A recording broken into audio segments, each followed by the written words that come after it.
topic of our masterclass was around generating some facilitation tools so that community leaders can have better conversations in their communities about the topics that they're looking to resolve.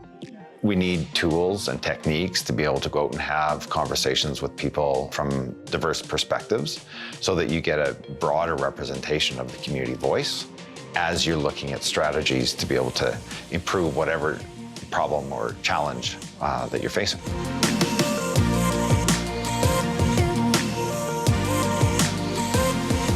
Actually, the participants designed the topic.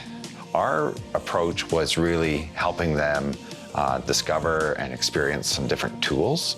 So the very first exercise we did, we asked them to identify what is the burning question that they would like to address. And then through the exercise, the group decided which were the best questions, and then they could actually decide which question they wanted to participate in. So we came into this not necessarily knowing exactly what question they might dive into, but for us it was less important what the actual question was, and that they had the ability to learn and experience some different tools to help unpack some of those complex issues.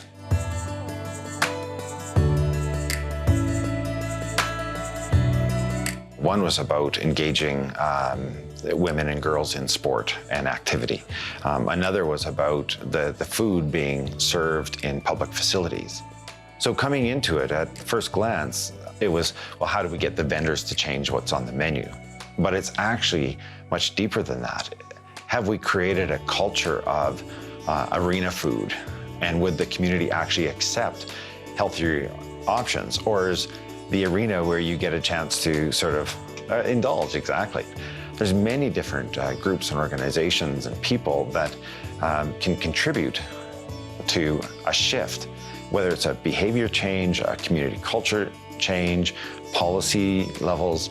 How do you get under the surface of a question that seems you might want to just jump in with a solution, but in fact, you might not actually be asking the right question to begin with?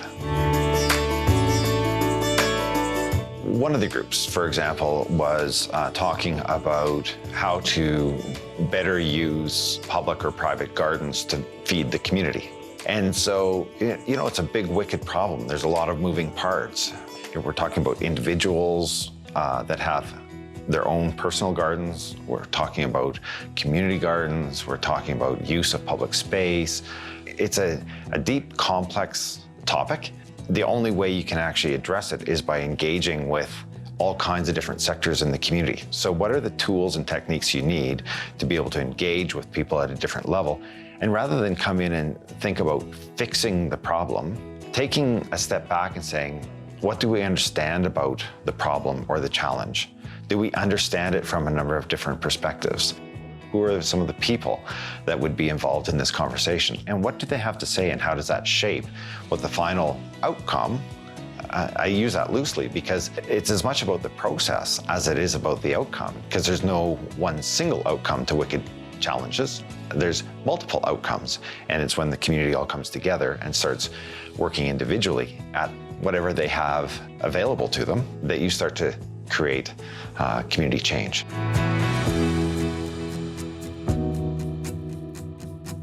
It's not so much about the garden. I mean, that is one of the simple pieces of it. The more people that would be gardening, of course, means more people having their own independence and food security and food sovereignty is one of the phrases we heard from that group.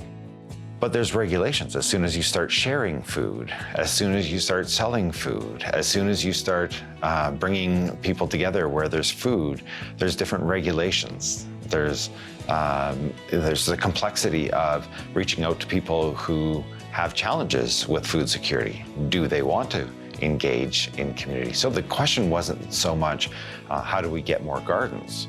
It is how do we share the produce from the gardens with perhaps community members who are in greater need. One of the conversations was about mental health and talking about mental well-being. And the current state, the perception was that we make mental health a serious conversation. Whereas in the future state, maybe mental health and well-being is something that emerges as conversation as people are having fun and engaging in activities. So how could activities actually help to support knowledge and development that improves mental well-being? We were just sharing our knowledge of different facilitation tools and providing them with a sampling of different tools designed to help deepen our understanding. We did some visioning that really looked at visioning from many senses as opposed to just sort of coming up with a jumble of words that is supposed to describe, but rather creating a story or a bit of a vignette about what the ideal future might look like if this vision were to be achieved.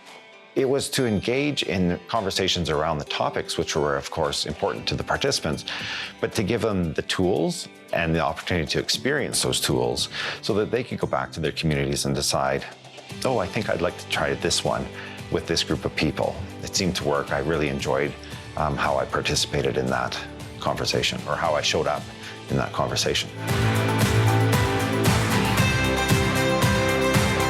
It's great to be back in the ARP realm and the Choose Well folks, because it's such an important topic. It's such a preventive measure that we can build into our communities that improves well-being overall.